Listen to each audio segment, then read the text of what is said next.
the last lap? I think I have tire damage. Okay, just select first gear, try and select first gear.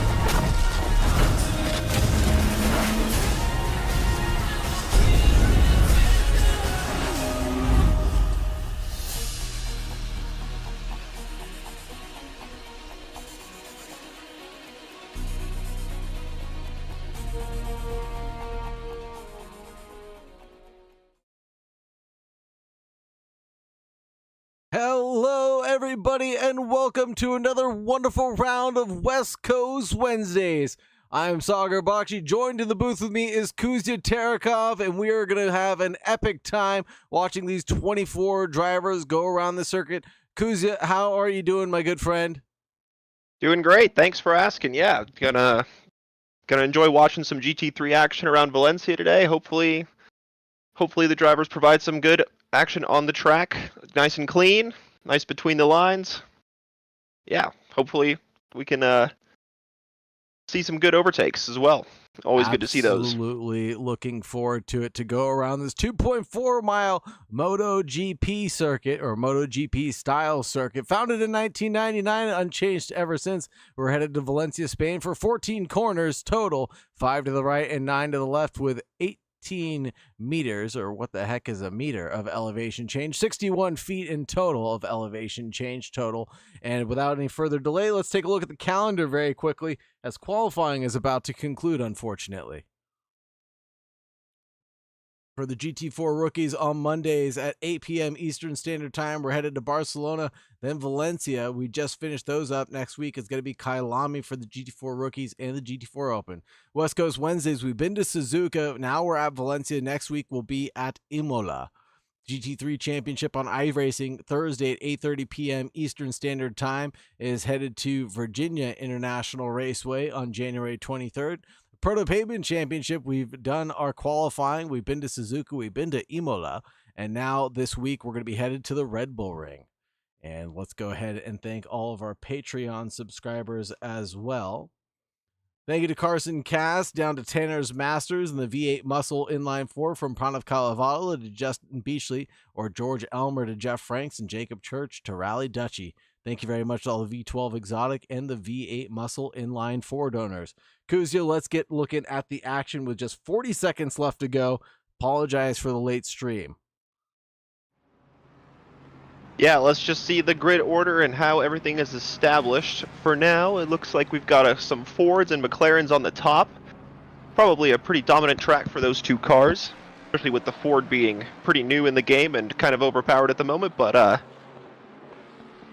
yeah, some other cars in the mix there, with the Lamborghini and the Ferrari down in 7th and 8th at the moment, as we see the number 1 driver, Thiago Dinarte, going around in the 23 Ford. Currently the pole lap time is a 1:30.6. Jake Wells just behind him, though, with a very competitive lap time. We'll see if he can improve. Actually, he's in the pit, so unfortunately he looks like he's going to stay in 2nd place. Absolutely true. It's quite astounding to see two manufacturers hold down the first 3 rows of the grid, and then we get shaken up a little bit with Drace Wright driving the Lamborghini down in 7th, Curtis Rustin in the Ferrari in 8th place, then Curtis Rustin, Hunter Davis will be your top 10, then Josh Mills, Darren Wicks, Danny Campbell, Kevin Yu, Devin Anthony, Kyle Hirsch, Professor Kanotas, Buggy Watt, Spady, Bud, Tony Versetti, Daniel Hirsch, Don Donovan, Aaron John, and Hugo 13. I believe that's his name. Give me some help here, Kuzya. X and then 3 ones to the right. Yep, I believe That's that is 13. Yep. All right, thank you very much. Shander Williams, please break at T1 team. Still trying to find his line, as he's got just about 3 minutes left to finish up this flying lap that he's on, as he approaches nearly the final corner right now. And this will be turn 14 of Campus that he's approaching. And gets to the line. Chandler Williams finds himself up into 3rd place for the please break at T1 team. A nice finishing lap for him, a 31.160. Almost bests Jake Wells by a few tenths back. Yeah, pretty close grid there at the front, and as we go all the way to the back, it seemed like all the lap times were pretty close, so we should be in for some pretty close racing throughout the 50 minutes ahead. Absolutely, and we are going to be here for it for the entire 50-minute sprint race that we have in store. We do have a mandatory stop required for all the drivers, but it's up to them to decide how they want to spend their time in the pit lane. Is that right, Kuzia? Yep, that's correct. So the drivers have at least the one requirement is they have to refuel, but the refueling time is set to 25 seconds total. So that means no matter how much fuel you take, unless you fill up your full tank, of course, will take 25 seconds, whether you fill up 3 liters, whether you fill up 10 liters, whether you fill up 45 liters. Also, if you want to change your tires, that only adds another 5 seconds to the pit stop. So it'll be interesting to see what the drivers end up choosing, whether they end up sacrificing the 5 seconds to go onto fresh rubber to have perhaps a grip advantage over their competitors later, or whether they ignore that tire advantage and just go on the same tire set for the 50 minutes and just refuel during the stop. You know, I'm no racer, but 5 seconds is 5 seconds, whether that gets you a jump from one car to the other car. Valencia seemingly a difficult track to overtake on without mistakes being shown. So it'll definitely be interesting to see who's on what strategy. And of course, we're going to keep an eye on those and see how they fare. But first, let's do our grid walk down and see who's on the grid with us. We've got Thiago Dinarte for the Please Brake at T1 in the number 23 in first place. Then Jake Wells follows up in the 5.27 in second place, only 85 thousandths off of Thiago Dinarte's time. Chandler Williams in P3 for the number 33. Some would say that's fate, others might say it's a curse. Justin Brackett, number 6 in fourth place in the Ford Mustang. Anthony Kelly from FNM in a McLaren in 7th position, in the number 7 in 5th position. Alex Freeman, the number 14 McLaren, is in 6th position for the AF Sport. Potts Weaver with a beautiful Trackalicious livery. Oh my goodness. Jace Wright, the number 24 Lamborghini, is in 8th place. Curtis Rustin, the 868, is going to be in 9th place. Hunter Davis is going to be in 10th place, driving the number 70 Track Racer Formula GT car. Josh Mills, the number 1, driving a Lexus, the man who's after my heart, in the number 1. Darren Wicks, the number 46, the Porsche, is going to be in 12th position. Danny Campbell in the 720 in 13th place. And Kevin Yu, the number 99, is going to be in 14th. Devin Anthony, driving a Honda NSX in the 664 from the United States, is in 15th position. Kyle Hirsch, the number 21 Porsche, is in 16th position, almost 2 seconds off the good. Tied with Professor Kanotis for a lap time, actually. The number 42 in 17th. Buggy Watt, the number 410, is in 18th position. Then Spady Bud, the number 244 Lamborghini, in 19th position. Tony Versetti is going to be in the number 8 in 20th spot. Daniel Hirsch, the number 48, is in 21 spot. Don Donovan, driving the 333 in the number 22, is for Kessel Racing. Aaron John starting from the pit lane, it looks like, in the 5.62. And Hugo, the 13th, is going to be in the 24th spot, driving the number 31.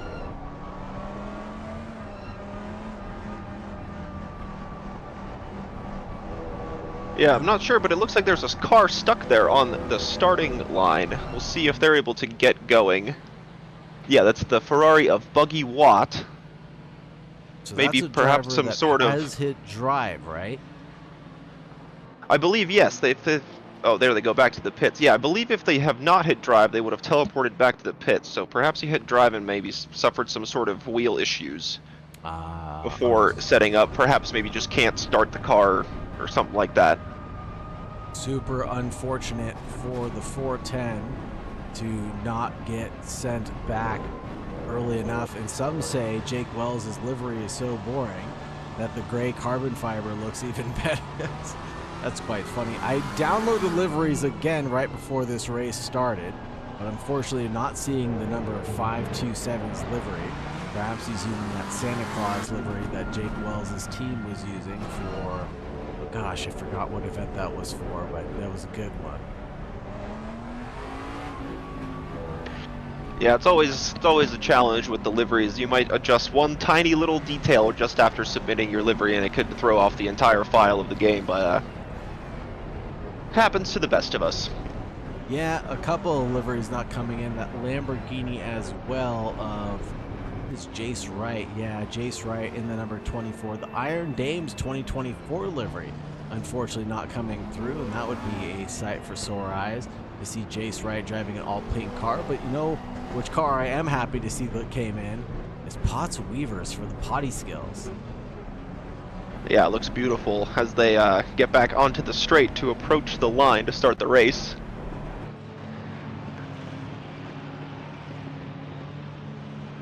Drivers are about to take the green flag, and green, green, green, away they go. Jace Wright has a huge lunge on Thiago Dinarte coming in towards T1.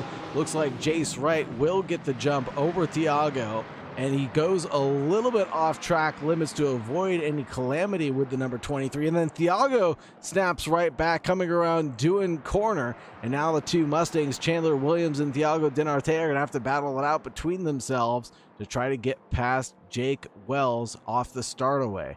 And that was a pretty green start for everybody considering. And we've got three Mustangs all in a row trying to battle it out. The 562 and the 410 just rolled out of pit lane, and you could see them in your peripheral view there. And now things are looking all neat and tidy for most of the drivers. The 244 and the 81 seeming to get involved in an accident. And they're rolling yet again. The number 31, excuse me, but they're all rolling yet again, so no harm done, it seems, except for a couple of seconds lost on the track surface. Yeah, lucky it seems that the 410 was able to get rolling out of that pit lane start, which is good. Nice aggressive move from the McLaren into turn 1.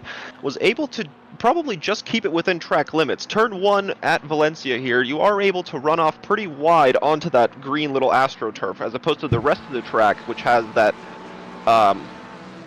which has the track limit set at the white boundary of the track. As we see the Lamborghini perhaps going to shape up a move into the final corner of the track, going to go down the inside of the Ferrari, and that was a nice looking move from the 24.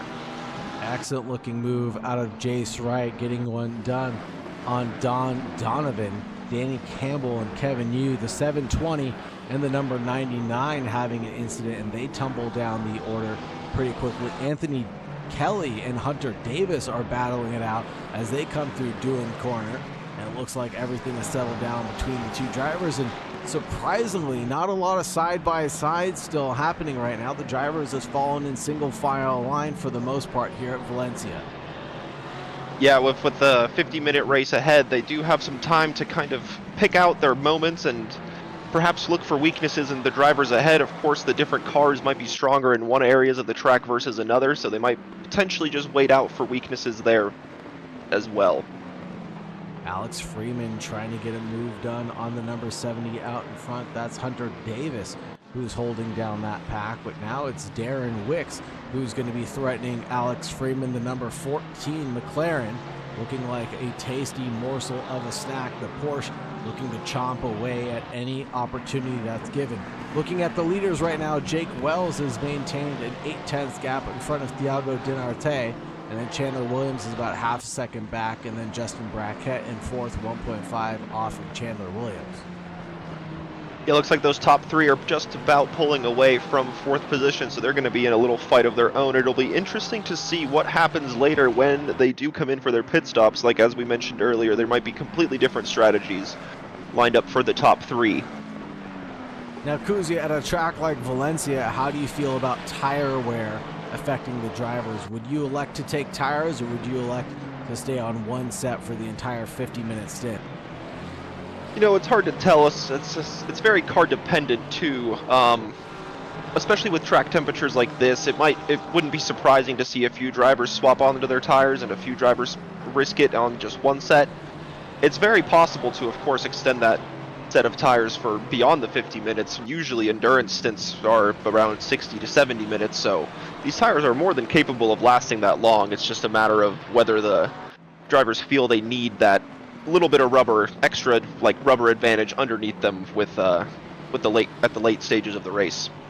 Very, very true. And the lap times will be very telling to see if the drivers will have to get off of their boots or not. There goes Josh Mills up the inside line, looking at Potts Weaver like he wants to pounce sooner rather than later. The lap times are going Josh Mills' favor right now, but not enough to really act on anything. Professor Kanotis, number 42, lurking in the background in the log mill, or what does that be? Honda Logs and Garden car, as he chases down the Emil Fry, number 14, out in front. Yeah, it reminds me of the Formula One Earth livery that Honda ran, I feel like in like 2007 or something like that, based on that name. But yeah, just, oh, there's some action up ahead. The top three, there's I believe there was just may have been contact between P2 and P3. Dinarte maintained second position, but we just tuned in a little bit late just to see what happened there. Dinarte running a little bit wide, but does maintain that second place ahead of Williams. Just lost a little bit of position to Wells up ahead, 1.5 seconds now, the gap. I'm not seeing anything really pop up for the 23 and the 33 as far as incidents are concerned, but maybe just running each other a little wide and going off the racing circuit there may have been the cause, but you're absolutely right. Just lost a whole heap of time to Jake Wells. Now the gap is 1.6 seconds between Thiago Dinarte and Jake Wells out in front, and another 1.5 back is going to be Chandler Williams. The two teammates obviously not agreeing on team orders and throwing a little bit of a wrench into their plans to try to drive this one forward and allowing Jake Wells to escape with his life this time around. Back to the battle between Professor Kanotis, Josh Mills, Potts Weaver, Curtis Rustin, and Darren Wicks. A nice five-way battle that might turn into a six-way battle as Darren Wicks tries to close down a gap on Alex Freeman out in front. Yeah, this is turning into quite a big train, all the way from 4th or maybe even 5th down to 12th place. Anyone can gain a position here. And as we mentioned again, like the pit stops could come into play here, because Chronotis only being half a second back from the car ahead, and the car ahead only being a couple tenths back from the car in front. It's very possible that if the cars do end up having that extra 5-second stop ahead, he can gain up to like 4 or 5 places just on a pit stop alone. Yeah, absolutely. If we're talking about just a 2 or 3 second gap separating around 5 or 6 drivers, you can absolutely leapfrog them all with an undercut strategy and perhaps going without that set of boots. But it looks like most drivers are deciding to stay out and continue in the traffic that they're driving in right now. And how do you think that affects their tires, Kuzia, sitting behind another car for so long? Yeah, that's also, of course, going to impact it. Battling for so long is going to slow you down, slow down your lap time, so it might benefit some of these drivers to pull off into the pits a little bit early, get some fresh air behind, and just pull out some consistent lap times and just be able to pull, yeah, like you mentioned, the undercut, or, yeah, just pull off a really good undercut and just be able to pull off some clean lap times and just get out of this little battle. As we see the Lexus trying a little bit of a move on the Ford ahead on the inside of the final corner. This might give an advantage to the Honda, though, coming up to the first corner on the next lap. We'll see what pans out as this drag race goes down. Seems like the Ford is very strong in a straight line, and the Lexus just not quite able to close up for a move into the second corner, as the Ford gets very, very close to the Ferrari. Lexus is looking awfully intimidating, but again, attacking in one corner leaves you vulnerable for the following corner. So now Lexus has to defend from Professor Chronotis in the Honda NSX from behind, but Potts Weaver looks like he is struggling just a little bit there, and it looks like Josh Mills and Professor Chronotis want to get the hurry up and go on Potts as quick as possible so that they can catch back up to Curtis Rustin and Darren Wicks, or at least stay within touching distance of. And the Lexus is so powerful under the braking power that it can close down a gap very easily, as we saw Josh Mills try to go for a little bit of an undercut. A look up the inside on Potts Weaver a few times now, but just not working out, and then becoming vulnerable to the Honda Logs and Garden machine behind. Yeah, that's the tricky part of always running in a train. Anytime you try to go for a move, you leave yourself vulnerable to a car behind, especially on a track so tight like Valencia, where every corner seems to sweep into another one, where inside becomes outside. And so it's very easy to kind of make a little bit of a mistake and kind of leave the door open for the car behind as you're attacking the car in front. We see the Lexus here going to try to pull a move off into the high-speed turn 1. Just pushing the Ford a little bit wide, and now the Honda's going to stick its nose in. They're going to go 3 wide. Honda thinks better of it, pulls out. The Ford's going to sweep into the outside here. Now those two go side by side, Honda and Ford. The Honda's going to sweep ahead of the Ford after the Ford was pushed wide at turn 1. The Honda able to take advantage of that. And to add insult to injury, Potts Weaver grabs a drive-through penalty for getting pushed out a little wide there, as well as losing those 2 positions. And the 32.9 that Josh Mills is able to run will keep him driving forward and try to catch back up to Curtis Rustin, but the gap is increased to around 1.5 seconds. Checking in with the leaders here briefly, Thiago Dinarte has been able to catch back up to Jake Wells. The gap is closed down from around 1.5 seconds to around 0.3 of a second now. Yeah, good lap times from Dinarte to be able to close down on Jake Wells ahead. Those two are going to get pretty close into turn 1. Hopefully the traffic ahead doesn't get too involved in this battle, as Jake Wells tries to get rid of any toe advantage to the Ford behind, sweeping left and right. But the Ford just not close enough into turn 1 to try to shape up any kind of move. The Ford is going to bide his time. Thiago Dinarte is no slouch when it comes to racing. He knows what he's doing, and he knows how to make his moves signed, sealed, and delivered. Get them right the very first time and not have to shake things up yet again. So Thiago exercising a bit of patience right now, and that's what he's good at. I don't think this battle is going to go anywhere anytime soon, but let's keep an eye on it as lap traffic giveth and lap traffic taketh away. The Lamborghini slicing and dicing between the leaders right now. Are blue flags waving? I don't see them waving for the number 244 right now. Are they on a lead lap? Spady Bud has gone into the pit lane already, but I didn't see any blue flags waving. Did you? No, there should have been. It might be just because we're from some sort of track view rather than the driver's view. But yeah, you're totally right. There should have been blue flags for Spady Bud, as he's already completed his pit stop and is on an alternate strategy to the cars up ahead of him. So we'll see if he is potentially able to pull off quite a bit of an undercut pitting so early in the race. And Spady Bud pulling off a pit stop that was less than 30 seconds, 28.5 all around. So it doesn't look like he decided to take any tire changes on that effect.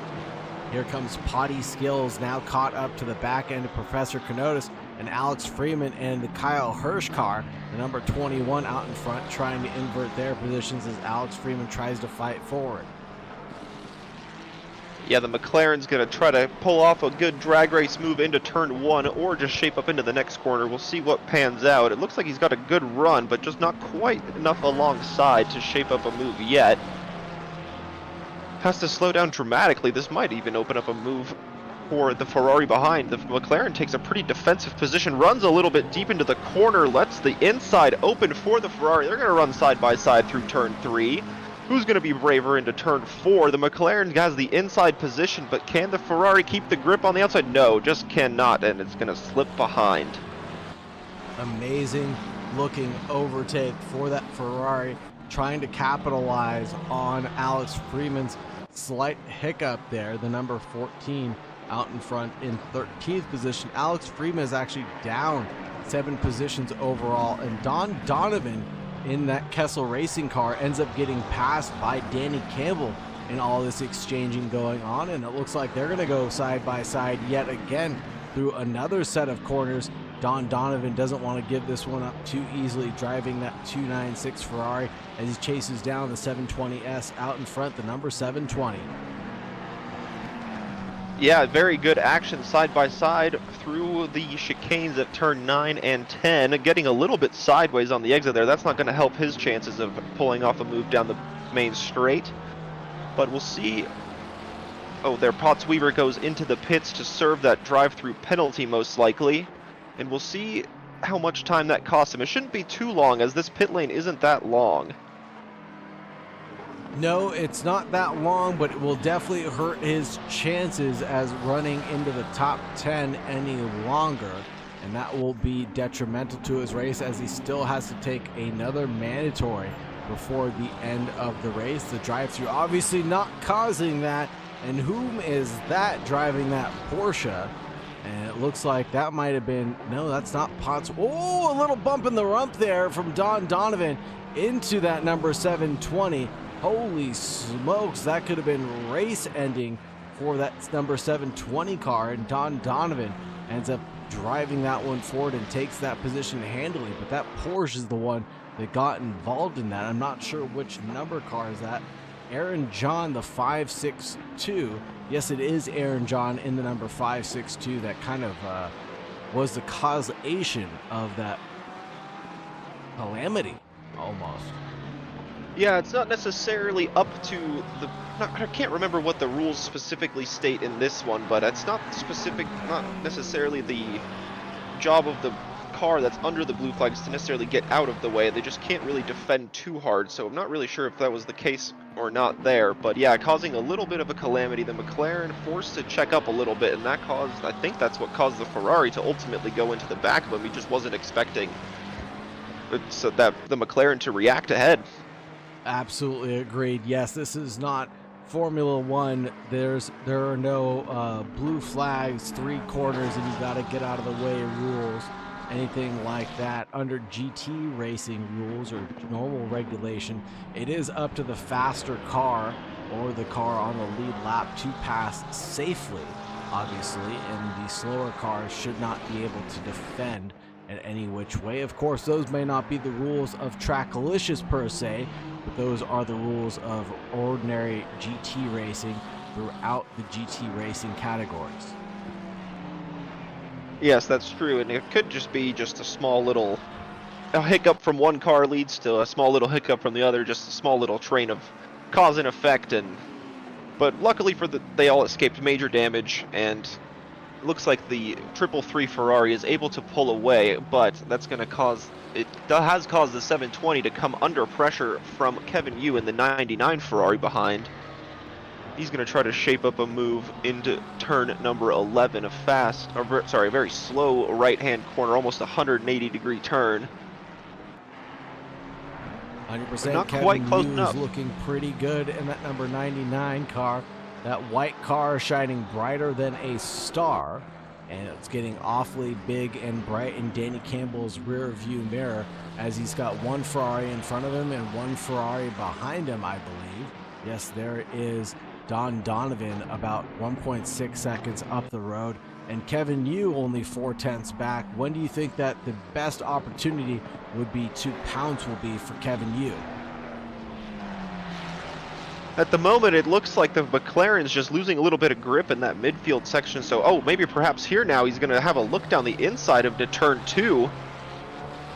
And yeah, he's just going to get him under traction through the inside and sweep right ahead. But yeah, I was just saying the McLaren seems to be struggling a little bit in these little mid-speed kind of 3rd, 4th gear corners, so this would have been the good opportunity for the Ferrari to stick close, but he did it already, just into turn 2. Nice looking move out of Kevin Yu to get past Danny Campbell. The gap's already opened up to 1 second now. Curtis Rustin into the pits will tumble down into 19th position. The 868 now coming out of pit lane should be able to hold on to that 19th position, and he will be the 3rd of the pit stoppers in the lead of the race so far. Potts Weaver taking that drive-through, so he doesn't count. Buggy Watt, Curtis Rustin, Tony Mercetti, Devin Anthony, and Aaron John all taking their pit stops. And Aaron John actually serving a drive-through penalty that last time around and starting from pit lane, so I'm not sure that counts for him. No, I don't think it will, but yes, as we said, there's the 868 has already pitted, and I believe that car was near the beginning of the train that ran all the way from 7th to 12th. So we'll see if Rustin is able to improve any positions from pitting a little early, and as we see on the track map, oh, the Ferrari ahead goes spinning. That's the 333 of Don Donovan. Is able to rejoin safely. Oh, still spinning a little bit. But yes, all other competitors able to avoid him on track, and he is able to rejoin the racing surface now. But yeah, just an unfortunate spin through a very, very high-speed corner. Those tires might be a little bit flat-spotted after that. Super unfortunate for Don Donovan. He was working so hard to try to catch back up to that leading pack, and now tumbles down the order into 17th position behind Potts Weaver, who has taken a drive-through penalty. That shows how much that Don was slowed down by in this ordeal, unfortunately for him. But Don Donovan is catching back up to the rear end of Potts, who is chasing Daniel Hirsch right now, one of the Hirsch brothers. Yes, there are two. Kyle Hirsch and Daniel are both driving Porsches this time around, so let's not get them mixed up.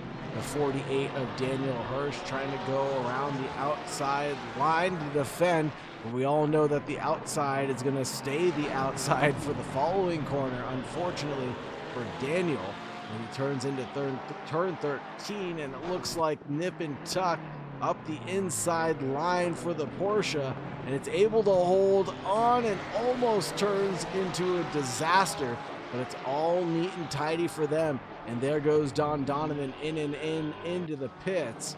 And then now there goes Potts Weaver and the potty skills, number 13, trying to get an over move done. Holy smokes, that was a big pinch by the Porsche on the Ford Mustang GT car. But now they're still side by side. I feel like this one is going to continue for a whole other lap. Yeah, absolutely. The Porsche is still able to maintain that position after all of that intense battling through the final sector and most of the first sector as well. But through this section, it's very hard to go side by side, so good on the Ford to just kind of tuck back and try again on the next lap. He sees where he's stronger than the Porsche ahead, so he might just line up for an opportunity again into turn 1 on the next lap around. An incident for Kyle Hirsch and Kevin Yu, it looks like. Kyle Hirsch now down into 12th position as Kevin Yu is caught up in that. Let's see if we can incident review of what happened to the 21 and the number 99. 99 trails the number 21 right now. And now coming into what looks like the middle sector of the track. And the 99 just laid on the brakes, tumble and fall. The 21 just stops dead on its derriere. And that'll be super unfortunate for that car. Yeah, and both of them looks like lost the position to the 720 McLaren also. So fortunate for Campbell to pick up those 2 places. But yeah, unfortunately, it looks like the Ferrari just went into that little triangle on the inside, as we like to call the vortex of doom, where it's very difficult for a driver to pick up an opponent after he dive bombs, not necessarily dive bombs, but just kind of sticks his nose in on the inside. And so, as the driver's always going to be pinching that corner as he's turning left to take the racing line, it's very, very opportunistic, let's say, to try to stick your nose in that little area. As we see a drive-through penalty for Hirsch, that's not going to help his chances after we saw that incident with you. With me?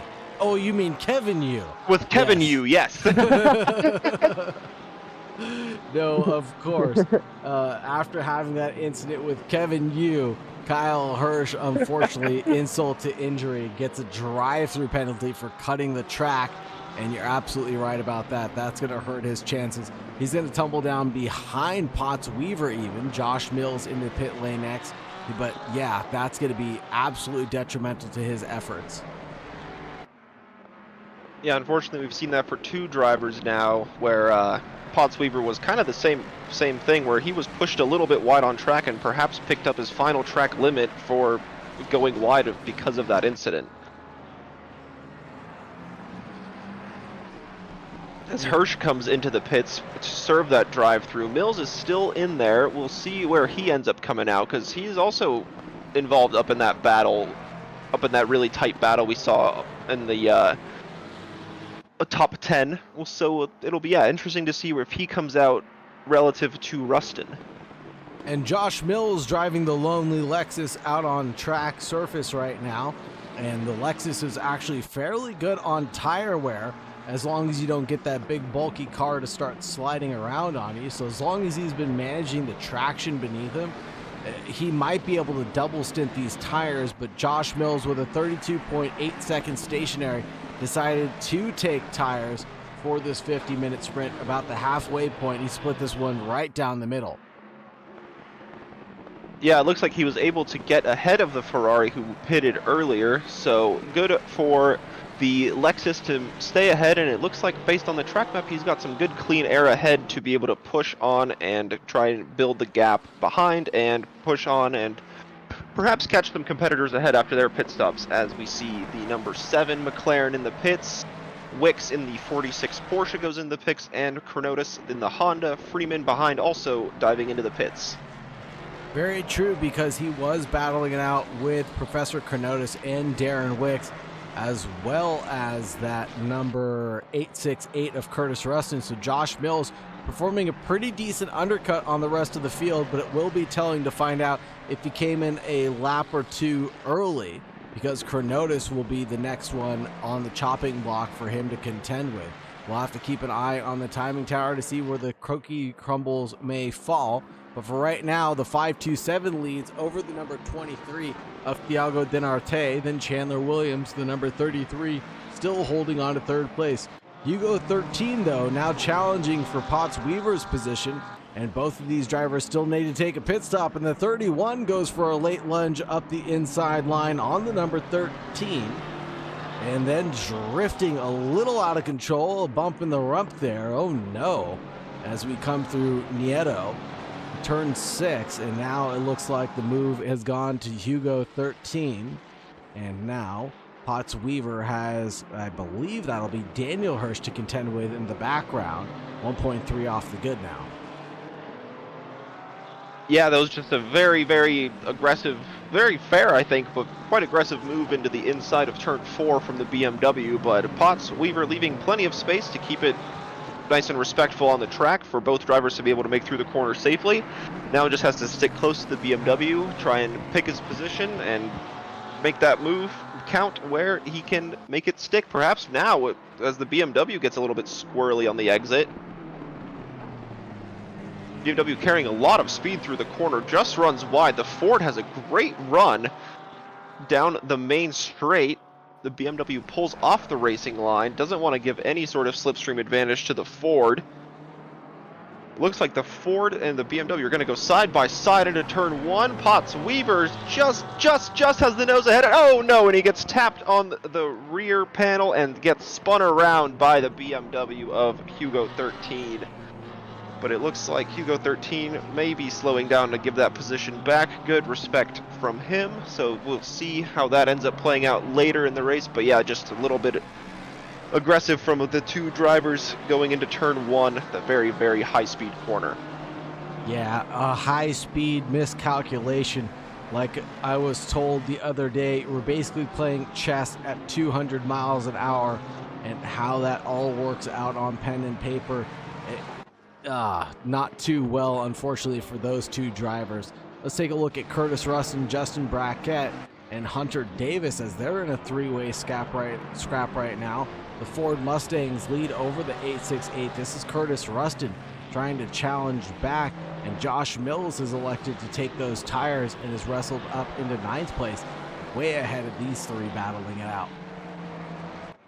Yeah, good for the Lexus. He's got a good almost 2.5 second gap over this battling group as Rustin tries to pull a move on the number 6 Ford ahead. Not quite able to do it. Ford taking a pretty defensive position.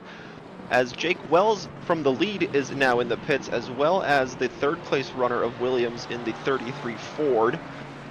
We saw in that battle earlier, who unfortunately made contact with, I believe that was Kyle Hirsch? One of the Hirsch brothers. Oh, a spinning Porsche ahead. Oh, and the Mustang is going to hit it, and that's going to lead to a pretty big pileup.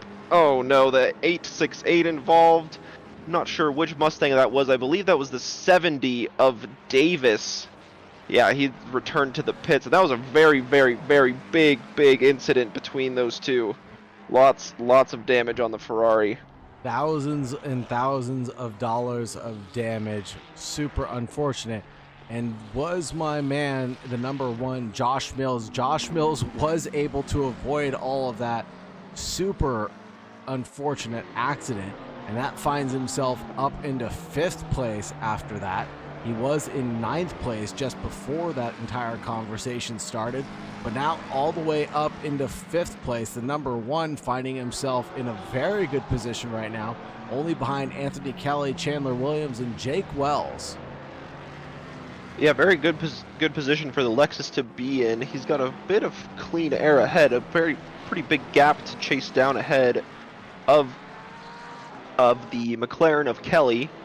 So we'll see how that plays out in the final 20 minutes of the race. Yeah, but just going back quickly to that incident, it just didn't look like the Ford was able to avoid it at all. That Porsche just kind of spun out and just kind of parked itself in the middle of the racing line as soon as the cars exited. Just wasn't able to go anywhere and collected a few cars behind, but fortunately some others were able to escape the carnage. I think we can get a replay of what happened here. Let's go to a helicam to catch out what happened. I believe that's the 562 of Aaron John out in front and going over the curbs, and yeah, the Ford Mustang just, wow, the accident was so bad that the Ford Mustang literally drove through the Porsche. It's rare that you see that kind of action happen, and that thing has got to be super messed up. The number 70 dipping out from the race, unable to finish, it looks like, and the 562 as well dipping out from the race, unable to finish. Super unfortunate. We're down to just 20 drivers for West Coast Wednesday now. Yeah, that can always happen in racing, and that's just how it goes. Some week is your week and you finish on the top, and other weeks you're just caught in a very unfortunate incident that you really can't do anything about. Yeah, and that was definitely one of those incidences that you just can't do anything about, as the car was spinning out right in front of him, almost nowhere to go on the racing line, and then tumbled into the Ford Mustang, and then just unfortunately collected a handful of other drivers in the meantime. Kevin Yu now trying to negotiate past the Ferrari of Buggy Watt in the number 410, it looks like. And Yu up the inside line will get the move done at turn 8. Very well done from Kevin Yu to get past Buggy Watt, who has not taken a pit stop yet, apparently, it looks like. Although I do see him going through pit lane. That must have been where... Oh, that's right. He started in pit lane. I forgot about that. Yes, he started in pit lane. It's a pretty good recovery drive so far up in 12th. Still yet to serve that pit stop, but we'll see just where he ends up coming out after he does end up serving it. So just keeping battles active on the track, which is good to see. Everyone being respectful, even if they're on different strategies. Absolutely true. Here comes the three-way battle between Daniel Hirsch leading Don Donovan and Danny Campbell. We saw this battle earlier on in the race, the 720 and the 333, and now it's only about to resume. Danny Campbell with a 48.9 second stationary, and Don Donovan with a 33.4 second stationary. So almost about a 12-second difference between the two drivers right now, and that's how they ended up slinking back each other. And Buggy Watt gets a drive-through penalty for exceeding track limits here at Valencia, and that will only add insult to injury as he still has to take his mandatory pit stop. Yes, unfortunately, in such a short race as a 50-minute race, the drive-through does kind of impact, as we see Donovan attempting a move down the inside, the Porsche not leaving that door open at all. No room for the Ferrari to slip in. The Porsche going a little bit wide there. It seemed like he was shaping up a little bit defensively, but able to maintain that gap to the Ferrari to where the Ferrari has no looks into the next few corners. Able to maintain it through the chicane and into the next heavy braking zone. Still has a good gap to the Ferrari. Ferrari, though, has a really good run on the exit of turn 11. see how they negotiate that bump on the inside. All three doing very well to avoid it and keep their momentum through this long sweeping left-hander. As the Ferrari has a look down the inside, the Porsche leaving a little bit of room. We'll see who is going to take it in the drag race down to turn 1. Almost going to force a 3 wide situation here, cutting down towards turn 1 side by side is the 333 on the inside line, and the Porsche of the Hirsch goes a little too far wide, and it looks like Danny Campbell tracks his way through pretty neatly there. Ooh, yeah, looks like the 333 goes off track by just a hair. I thought that was going to open up the door back for Danny Campbell. I'm sorry. Go ahead, Kuzia. No, all good. I was just, yeah, the Porsche just running a little bit wide, leaving the room for the McLaren to go through, not joining the track too aggressively, leaving the room. So we'll see how this battle plays out in the last 15 minutes of the race. We'll see if Hirsch is able to stay on the back of the McLaren and make his way back up into 12th.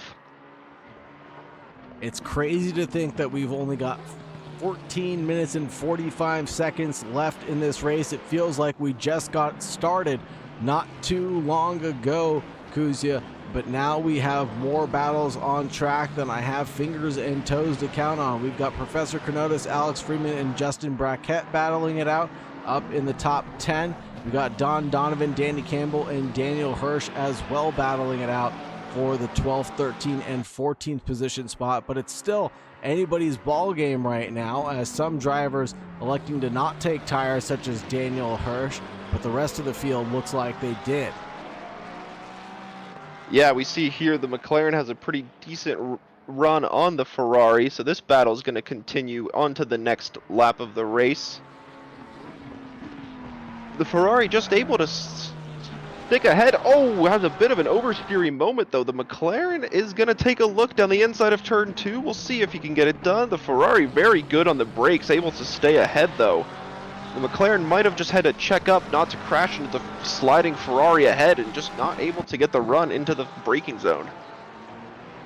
Yeah, just probably saw that Ferrari start its drift and then backed out just a little bit in self-preservation thought processing there. And it's hard to do that when you're driving as fast as these guys are, trying to maintain their lap speed and consistency, but self-preservation being the key here, and getting off of that throttle pedal or the loud pedal sooner rather than later led to him saving himself and possibly saving Don Donovan and the Kessel racing car, because that could have been another big accident, the second one of the night that we could have seen.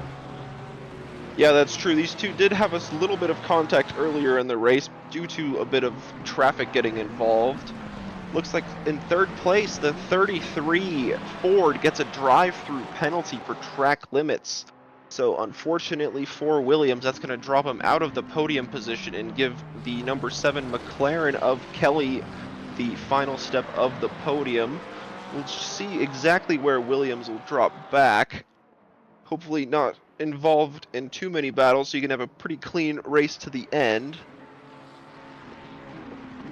Oh, in the background, Potts Weaver and Daniel Hirsch battling it out between 14th and 15th position. Potts Weaver, remember, on that recovery drive from that drive-through penalty that he was sown with, and now the 48's trying to block off any attempt from Potts to get by, and it looks like the number 48, Daniel Hirsch, maintains that consistency. Chandler Williams now into the pit lane to serve that drive-through penalty immediately, and hopefully he can have a safe rest of his lap battle. Yeah, it's very easy to pick up a drive-through, so no driver is really safe from picking up any sort of penalties. It's hard for us to tell how many track limits and warnings everyone is on. So it's, especially in these battles, if a driver's sitting on the verge of picking up that final warning for their drive-through, they're not going to be driving as aggressively, so they might not be defending as hard behind. So it's always hard. It's always tricky to tell what position in terms of track limits everyone is in. Very, very true. Well, we know that Potts has probably got one after that side-by-side battle with Daniel Hirsch by the looks of it, as he went a little too far off at turn 1. But of course now that'll be 4 total or 5 total, I guess, for Potts Weaver, technically. And we've got another battle brewing up. This is the Chandler Williams Professor Chronotis battle that I was talking about just a few moments ago. Chandler Williams now dipping his wheel into towards turn 8 and can't find a way by Darren Wicks. Professor Chronotis was the next car to try to challenge Darren Wicks. Excuse me, Professor Chronotis was the next car to challenge Darren Wicks, but Chandler Williams squeezing in between them.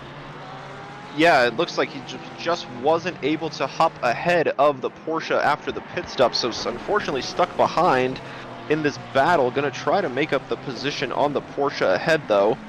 So we'll just see if he's able to do that. They're gonna run side by side. Porsche has the inside line. We'll see. Oh, they're just rubbing each other as they go through the final corner. The Porsche maintains the position ahead of the Ford, but the Ford tucking into the slipstream. The Porsche not letting the Ford have an easy way of it, but they're going to go side by side into turn 1. We'll see if the Ford can get the sweep done around the outside. It gets it done, not running wide. That's a very clean move down into turn 1. And Chandler Williams and Darren Wicks having a little bit of side-by-side rubbing his racing moment. And now Professor Chronotis sees that he has caught up to Darren Wicks and now wants a piece of the pie.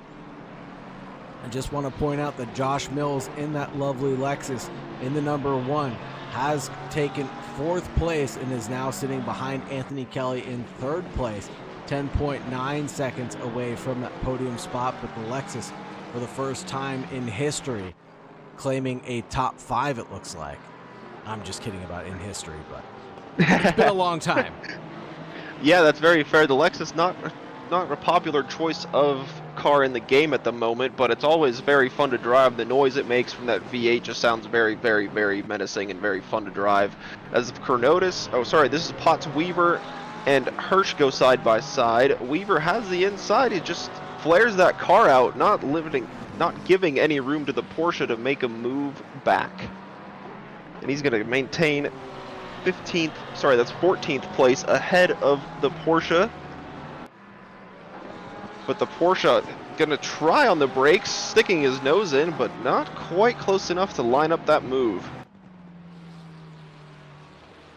Daniel Hirsch is awfully good at this racing simulator, and he's trying as hard as he might to get past Potts Weaver. But I think that lack of tire change is definitely hurting him right now and definitely challenging him a bit more. Don Donovan and Danny Campbell getting involved in an incident side by side, and it looks like Danny Campbell actually gave a position back to Don Donovan, and now they're resuming their battle between 12th and 13th place. Let's see if we can catch an instant review of what happened between the 720 and the 333 here. And the 333 sorry, go ahead. Sorry, the 720S chasing the 333 right now. And it looks like through the middle sector of the track up to the inside line and goes for a late braking opportunity.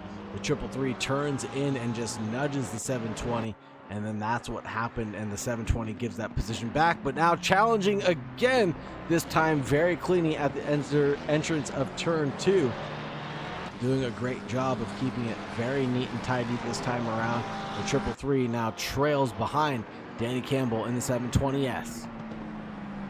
Yeah, it's a good race-long battle between this Ferrari and the McLaren now ahead. The 720 moves up into 12th place. It was good sportsmanship to see from the McLaren, just saying, yeah, pulled off a slightly aggressive move, not quite fair, have the position back, and we're going to try again on the next round. And sure enough, just on the next lap into turn 2, gets the move done.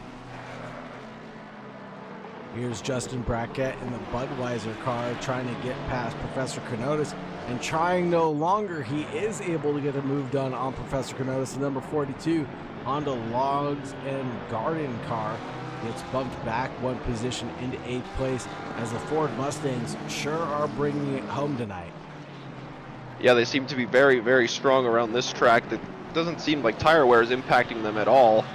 So they're just kind of cruising along. We'll see if the number 6 Ford is able to catch up to the Porsche of Wicks ahead, and to see if he can get 6th place before the end of the race in 6 minutes time.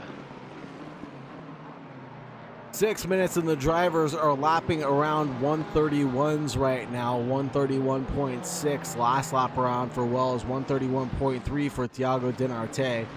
So the lap times are definitely going the number 23's way, but not by enough to close down for the remaining 6 minutes of this race. And there goes Professor Kanotis up the inside, trying to make a move on the number 6 out in front, but the number 6 taking an optimal line and carrying a lot of speed and momentum around turn 13. And I don't think that the Honda NSX can really challenge a snap right back. Yeah, unfortunately the Honda, like the Lexus, not quite a popular car in the sim at the moment. I think just lacking a bit of performance and pace around most of the circuits, but it seems to do pretty strong around this little short, tight, twisty Valencia circuit, as it's able to keep up with the Fords and the McLarens, and in fact ahead of one of the few McLarens behind. So not too bad for the Honda showing here up in the top 10. Definitely good enough for Professor Kanotis to pick for not only this series, but also the Pro to Pavement Championship. He said that the car was feeling awfully good at Silverstone and then did not do so well at Suzuka on the first running of it. But hopefully working out a little bit better for other people, in other people's hands at least. The Honda NSX and the Lexus both having pretty good showings in the top 10 tonight here at Valencia. Yeah, like you said, it could just be a lack of pace at certain circuits or another, as we see one of the BMWs going a little bit slowly, probably just under blue flag conditions, letting all of these drivers who are racing for position through, not trying to get involved. As Don Donovan here in the 333 has given up the position, it looks like, to Potts Weaver in the 13 Mustang. And unfortunately for the Ferrari, it is tumbling down the order, now back to 14th. And how did this happen? Danny Campbell also got in front of Potts Weaver, and it looks like Don is trying to get past Potts now, the number 13. The unluckiest number, resting in the 13 spot with 3.5 minutes left to go as we approach turn 9. Blue flags taketh away that lap time, and we've got the 23 in between them, so that's how it happened. A little bit of yielding to the race leader, the 527 of Jake Wells, as well as the 23 of Thiago Dinarte. Gotcha, yeah, traffic, yeah, like you said, traffic giveth, traffic taketh. Sometimes it goes your way, sometimes it doesn't. The Porsche lining up a move down the inside of the final corner. The BMW also going to try to stick a little bit of his nose in here. Oh no, the Porsche not quite seeing the BMW alongside it and just bumps it. Oh, the BMW almost forced to go into the pits. And flashy of the headlights into that Porsche driver, and not too content with giving up that position just yet. And now we've got a two-way battle between Hugo 13 and Daniel Hirsch side by side. I will say that the 13th hour car 2025, not sure what that's supposed to mean. 1 p.m. being the 13th hour of the day, I guess. Anyways, Hugo 13 has driven a bit aggressively here tonight around some of the other Trackalicious natives, but it's good showing for the Hugo 13 car. 40.2 seconds stationary, about 7 seconds longer than his other compatriots on the racing circuit, and that'll result with him tumbling down into 15th. Positions gained overall for Hugo 13. He started off in 24th. He's gained 9 positions off the charge and now rests his head in 15th place. One of the biggest gainers, as well as Professor Kanotis, who started in 17th, is now sitting in 8th position. That's a really good move up from the Honda, moving up almost 11, I believe that's what, 11 places? Or 9 places, if I can't do math very quick off the top of my head, and I forget numbers very quickly. But yeah, very good showing from the Honda, moving up into the top 10. As these two are going to battle it out now between the BMW and the Ferrari. Donovan is going to have that inside line into turn 1, but just is going to looks like just gives it up down the back straight, tucks into the behind the BMW, potentially picks up a bit of a slipstream, but not quite close enough to tuck in and make a move into that first corner. Yeah, Hugo here is on a big charge towards in the last stages of the race. Unfortunately for the 333 Ferrari, it is going the wrong direction.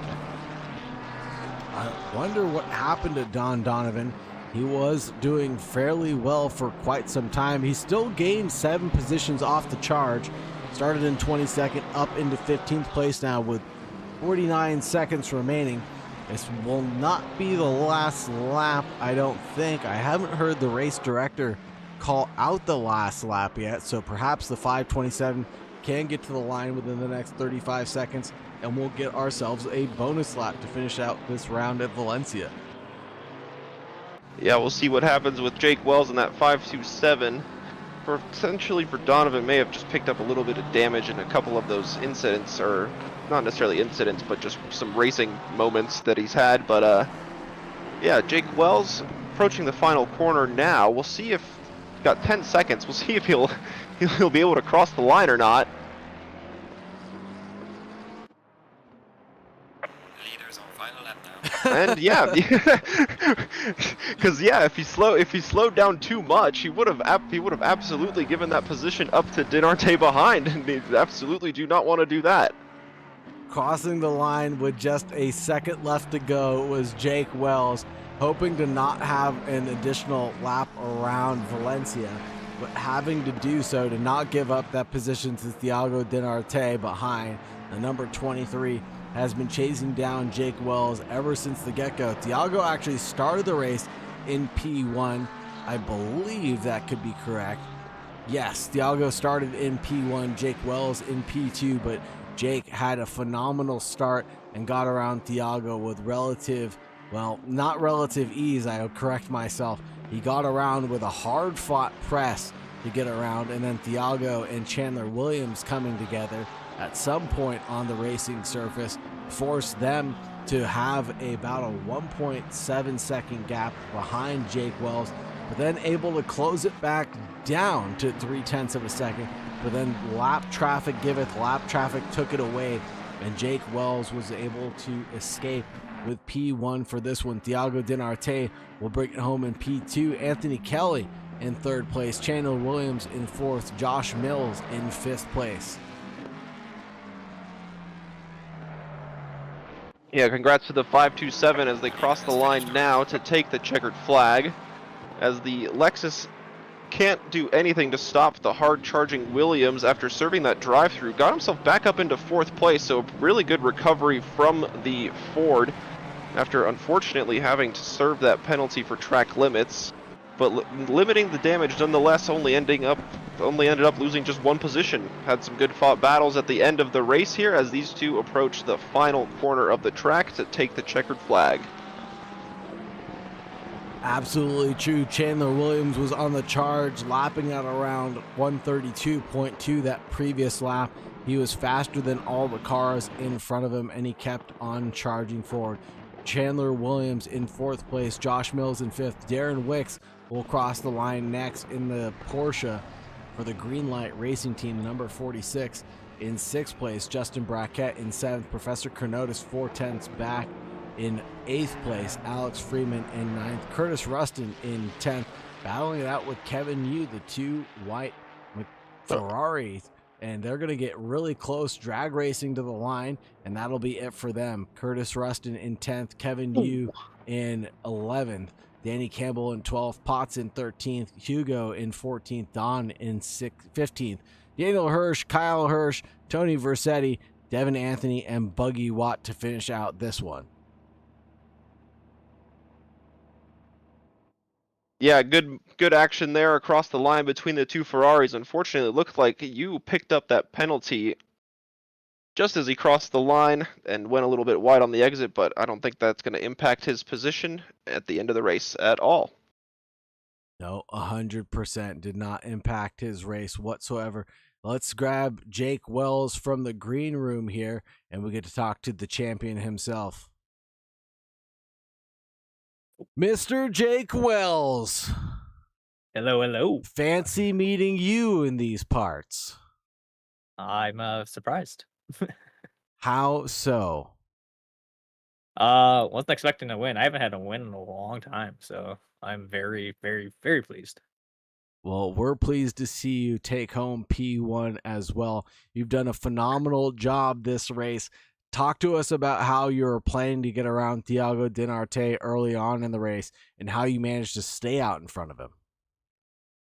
So Valencia is actually a pretty tough track to pass on. So I knew I just had to basically full send it, win it T1, and then once you get in T1, you just kind of defend from there, or just try to get out and run in clean air, and make sure pits and dealing with lap traffic. But pitting was huge because we actually both pit at the same time, which we had 3 or 4 cars ahead of us within like a second. So we both just had to do it at the same time. If not, one of our races wouldn't be destroyed. So great race to Tiago. Like, man, he just kept me on my toes constantly. So you're saying one of the keys to the race was to practice your pit stop? Yes. Oh, man. Mike Noss would be so pleased with you right now. Yeah, I did one practice stop just to make sure we were good, and just to get the braking line and not mess it up. Well, you did a good job driving that one forward and keeping it clean. You defended from a hard-fought veteran like Thiago Dinarte and Chandler Williams also, and your pace was pretty good and substantial to keep them behind you. And when Thiago caught up to you the second time around, thank you very much, Carson and H, for the follow. Appreciate you. When Thiago caught up to you the second time and the gap was around 0.3 of a second, did you think that Alex Ken, thank you very much for the follow as well. Lots of follows coming in, Jake. Sorry. Let me finish my thought. Oh, you're welcome. When he caught No up to worries. you the second time around, did you think that there was any opportunity that you were going to lose it? No, I just basically had to make sure I put the car where I needed to put it, and I was nervous on the brakes because the Ford's brakes are just way better than mine. So, um, yeah, just had to make sure we got a good exit out of the last quarter and stayed ahead of them going into T1, T2. Nice job, Jake Wells. Kuzia, do you have any comments or any questions for Jake Wells before we let him go? Yeah, just real quick. Yeah, first off, congrats on the win. Very nice move in the first corner at the start. Just a quick question. How was it negotiating blue flags and a little bit of traffic around this tight and twisty circuit? There were a few instances I got to go back and look because holy cow, I don't know how we got away with some of them, but some of them were really good and knew how to give it away, give away to us, but also not like ruining their lap. So very, very good job. Kudos to those guys. But some of them, I'm like, oh god, scared the crap out of me. But we're alive and we made it through. I don't know how hard Tiago had an issue with it, but I was watching. I was like, come on, blue flags, help me out here, because anything and everything that I can get on the Narte was gonna help me out, just to at least pull away or stay ahead. Yeah, we were saying in the stream that the traffic giveth and the traffic taketh, but yeah, in your case, looks like it giveth. Yeah, So I yeah, got congrats pretty on lucky. that. Yeah, no, thank you. I appreciate it. Right on. Thank you very much, Jake. Last question. Are you going to continue streaming, or is this your final and last race of the night? No, I will stay streaming, but if you guys want to take care of somebody else, spread the love somewhere. No worries to me. No, I truly appreciate it, though. it's fine by me. That's my last question. I just want to make sure that I can set up a raid before we get off stream. Thank you very much, Jake Wells, for joining us in the booth. Have a wonderful evening, and as always, please stay safe, my friend. All right, take care, guys. See ya. And I think that'll wrap up everybody that we have in the green room right now. And Kuzia, any final words or any final comments that you'd like to make before we send these fine people away? Yeah, just very, very good action all throughout, all the way from the top to the bottom. So yeah, very, very happy to see the track provide a very good bit of action for these GT3 cars. Cars that aren't usually seen around this sort of circuit. And yeah, thanks to everybody who watched, and appreciate you having me here. Appreciate it. Thank you very much, Kuzia. Thank you very much to all the followers. Thank you very much to all the commenters. Alex Hansen, Squatchmonger, Logan Goes Racing. Thank you very much, Adam Strange, as well. Sorry we never got to your fun fact. I apologize about that. You'll have to re-redeem it next stream, and I'll make sure, or remind me next stream, and I'll make sure that I get your redemption in for you. But thank you very much for joining us, everybody. Have a wonderful night, and as always, remember to stay safe out there. Bye-bye.